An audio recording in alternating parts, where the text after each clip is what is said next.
여러분, 혹시 술자리에서 이런 남자 보신 적 있으세요? 나 소주 3병은 기본이야. 너 벌써 취했어? 나는 아직 멀쩡한데? 얼굴은 벌써 빨개졌는데 계속 괜찮다고 우기는 사람. 심지어 다음날 필름이 끊겨서 무슨 일이 있었는지도 기억 못하면서 또다시 술자리에서 똑같은 행동을 반복하는 사람들 말이에요. 대체 왜 그럴까요? 오늘은 남자들의 쓸데없는 술부심, 그 속에 숨겨진 뇌과학과 심리학의 비밀을 파헤쳐 보겠습니다. 이 영상을 끝까지 보시면 여러분도 술자리에서 만나는 그 사람들의 행동이 이해될 거예요. 자, 그럼 시작해 볼까요?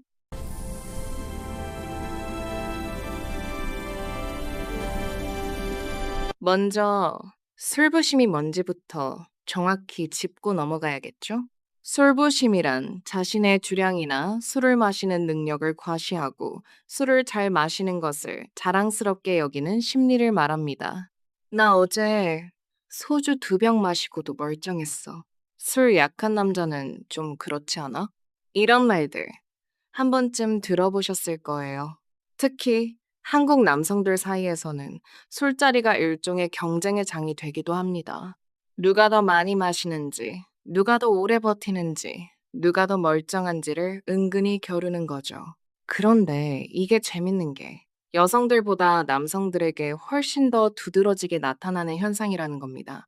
물론 여성들도 술을 즐기고 주량을 자랑하는 경우가 있지만 남성들처럼 그것을 자신의 정체성이나 남성성과 연결짓는 경우는 상대적으로 적어요. 그렇다면 왜 남자들은 유독 술에 대한 집착이 강할까요? 이 질문에 답하려면 먼저 진화 심리학적 관점을 살펴봐야 합니다. 인류의 역사를 돌이켜보면 남성들은 생존과 번식을 위해 끊임없이 경쟁해야 했습니다. 더 강한 남성이, 더 많은 자원을 가진 남성이, 더 높은 지위를 가진 남성이 생존과 번식에서 유리했죠. 이런 경쟁 본능은 현대 사회에서도 여전히 남아 있습니다. 그런데 현대 사회에서는 직접적인 물리적 싸움으로 우위를 가릴 수 없잖아요? 그래서 남성들은 다른 방식으로 자신의 힘과 능력을 과시하게 됩니다. 그 중 하나가 바로 술인 거죠. 술을 많이 마시고도 끄떡없는 모습은 마치 나는 강하다, 나는 견딜 수 있다는 메시지를 전달하는 겁니다. 여기에 호르몬도 한몫합니다. 남성 호르몬인 테스토스테론은 경쟁심과 공격성을 높이는 역할을 하는데요. 연구에 따르면 테스토스테론 수치가 높은 남성일수록 위험을 감수하는 행동을 더 많이 한다고 합니다. 술을 과하게 마시는 것도 일종의 위험 감수 행동이에요. 나는 이 정도 술은 문제없어라는 자신감. 아니, 과신이 테스토스테론의 영향을 받는 거죠. 그리고 이런 행동은 집단 내에서 자신의 위치를 확인하고 싶은 욕구와도 연결됩니다. 남성들은 집단 내 서열을 중요하게 여기는 경향이 있거든요. 술자리는 그 서열을 확인하고 재정립하는 비공식적인 장이 되는 겁니다. 그런데 이건 단순히 생물학적인 문제만은 아닙니다. 한국 사회의 독특한 음주 문화도 큰 영향을 미쳤어요. 한국은 역사적으로 유교 문화의 영향을 받아왔고 그 안에서 남성성은 강인함, 책임감, 인내심과 같은 가치들로 정의되었습니다. 그리고 술은 그런 남성성을 표현하고 증명하는 수단이 되었죠. 술도 못 마시면서 무슨 남자야? 사회생활 하려면 술은 마셔야지. 이런 말들이 얼마나 자주 들렸는지 모르겠어요. 특히 직장 문화에서 술은 거의 필수적인 사교 도구였습니다. 상사와의 회식, 거래처와의 접대, 동료들과의 친목 도모, 모든 관계가 술자리를 통해 형성되고 유지되었죠.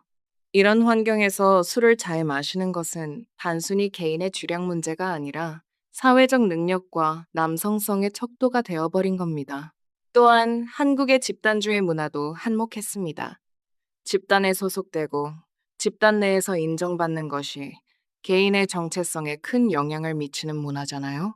술자리에서 함께 마시고 함께 취하고 함께 어려움을 견디는 것이 일종의 유대감을 형성하는 의식처럼 여겨졌습니다. 그래서 술을 거부하거나 적게 마시는 것은 집단에서 이탈하는 것처럼 느껴지고 그것이 불안과 소외감으로 이어지는 거죠. 자, 그럼 이제 우리의 뇌에서는 실제로 어떤 일이 벌어지는지 볼까요? 술을 마시면 가장 먼저 영향을 받는 부위가 전두엽입니다. 전두엽은 이성적 판단, 충동 억제, 미래 예측을 담당하는 뇌의 CEO 같은 곳이에요. 그런데 알코올은 이 전두엽의 기능을 억제합니다. 그래서 술을 마시면 평소에는 하지 않을 행동들을 하게 되는 거죠. 한 잔만 더 마셔도 괜찮겠지. 오늘은 좀 무리해도 돼. 이런 생각들이 전두엽의 브레이크가 풀리면서 나타나는 겁니다. 그리고 술은 뇌의 보상 회로를 활성화시킵니다. 특히 도파민이라는 신경 전달 물질이 분비되면서 쾌감과 만족감을 느끼게 되죠. 남성들이 술자리에서 주량을 과시하고 인정받을 때 이 도파민 보상 회로가 강하게 작동합니다. 와, 대단한데? 진짜 술 잘 마시네. 이런 칭찬을 들으면 뇌는 쾌감을 느끼고 그 행동을 반복하고 싶어 하는 거예요. 또한 알코올은 편도체의 활동을 감소시킵니다. 편도체는 불안과 공포를 처리하는 부위인데요. 술을 마시면 일시적으로 불안이 줄어들고 자신감이 상승하는 느낌을 받게 됩니다. 평소에 자신감이 부족하거나 불안감이 높은 사람일수록 술에 의존하는 경향이 있는 이유가 바로 이것 때문이에요. 그래서 술자리에서 나는 강하다, 나는 괜찮다는 느낌을 얻게 되고 그것이 술부심으로 이어지는 겁니다. 여기서 더 깊이 들어가 보면 술부심 뒤에는 사실 심리적 방어 기제가 숨어 있습니다. 심리학자 알프레드 아들러는 열등감과 보상 심리에 대해 이야기했는데요. 사람들은 자신이 부족하다고 느끼는 부분을 다른 방식으로 보상하려는 경향이 있다고 합니다. 남성들이 술부심을 보이는 이유도 비슷해요. 어쩌면 그들은 다른 영역에서 자신감이 부족하거나 인정받지 못한다고 느낄 수 있습니다. 직장에서의 성과, 경제적 능력, 외모, 대인관계 등 여러 면에서 말이죠. 그래서 술이라는 비교적 쉬운 영역에서 자신의 가치를 증명하려고 하는 겁니다. 적어도 나는 술은 잘 마셔. 적어도 이 자리에서는 내가 인정받을 수 있어. 이런 심리가 작동하는 거죠. 또한 인정 욕구도 큰 역할을 합니다. 매슬로의 욕구 단계 이론에 따르면 인간은 소속감과 존중의 욕구를 가지고 있습니다. 술자리는 그 욕구를 충족시킬 수 있는 손쉬운 장이 되는 거예요. 함께 술을 마시면서 소속감을 느끼고 술을 잘 마시는 모습으로 존중을 받으려는 겁니다. 그리고 남성다움에 대한 불안도 빼놓을 수 없습니다. 현대 사회에서 전통적인 남성성의 기준은 점점 모호해지고 있습니다. 남자다운 것이 무엇인지, 진짜 남자란 어떤 사람인지에 대한 답이 명확하지 않아요. 이런 불확실성 속에서 남성들은 자신의 남성성을 확인하고 싶어 합니다. 그리고 술은 그 불안을 일시적으로나마 해소해주는 도구가 되는 거죠. 문제는 이런 술부심이 장기적으로는 오히려 부정적인 결과를 가져온다는 겁니다. 첫째, 건강 문제입니다. 과음은 간 질환, 심혈관 질환, 뇌 손상 등 다양한 건강 문제를 일으킵니다. 세계보건기구는 알코올을 1급 발암물질로 분류하고 있어요. 술부심 때문에 무리하게 마시다 보면 몸은 점점 망가집니다. 둘째, 관계 악화입니다. 술자리에서의 과한 행동은 주변 사람들과의 관계를 해칠 수 있습니다. 가족, 친구, 동료들이 점점 거리를 두게 되고 진정한 유대감은 사라지게 되죠. 셋째, 진짜 자존감의 저하입니다. 술로 얻은 일시적인 자신감은 술이 깨면 사라집니다. 오히려 술에 의존했다는 사실이 더 큰 자괴감을 불러일으키기도 해요. 나는 술 없이는 자신감도 못 가죠. 이런 생각이 들면서 악순환에 빠지게 되는 겁니다. 결국 술부심은 단기적으로는 인정과 소속감을 주는 것처럼 보이지만 장기적으로는 건강, 관계, 자존감 모두를 해치는 독이 됩니다. 그렇다면 어떻게 해야 할까요? 첫째, 진짜 자신감을 찾아야 합니다. 술이 아닌 다른 곳에서 자신의 가치를 발견하세요. 일, 취미, 관계, 자기 개발 등 다양한 영역에서 성취감을 느끼고 그것을 통해 자존감을 높이는 겁니다. 둘째, 건강한 남성성을 재정의해야 합니다. 진짜 남자다움은 술을 많이 마시는 것이 아니라 자신과 주변 사람들을 돌볼 줄 아는 책임감입니다. 자신의 한계를 인정하고 건강을 지킬 줄 아는 지혜입니다. 감정을 표현할 줄 알고 도움을 요청할 수 있는 용기입니다. 셋째, 술자리에서의 현명한 대처법을 익히세요. 오늘은 운전해야 해서요. 건강 때문에 요즘 술을 줄이고 있어요. 저는 이 정도가 딱 좋더라고요.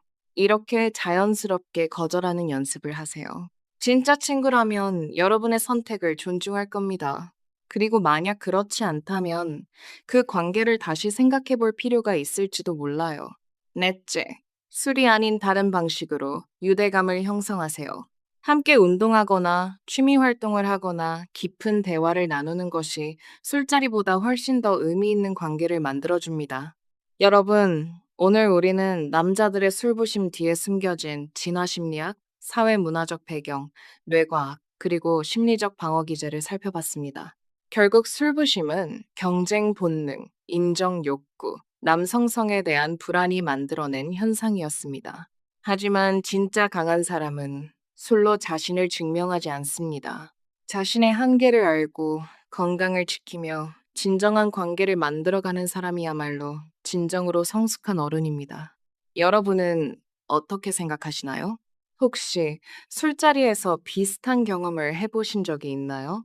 댓글로 여러분의 이야기를 들려주세요. 그리고 이 영상이 도움이 되셨다면 좋아요와 구독 부탁드립니다. 다음 영상에서도 더 재미있고 유익한 이야기로 찾아뵙겠습니다. 오늘도 행복한 하루 보내세요.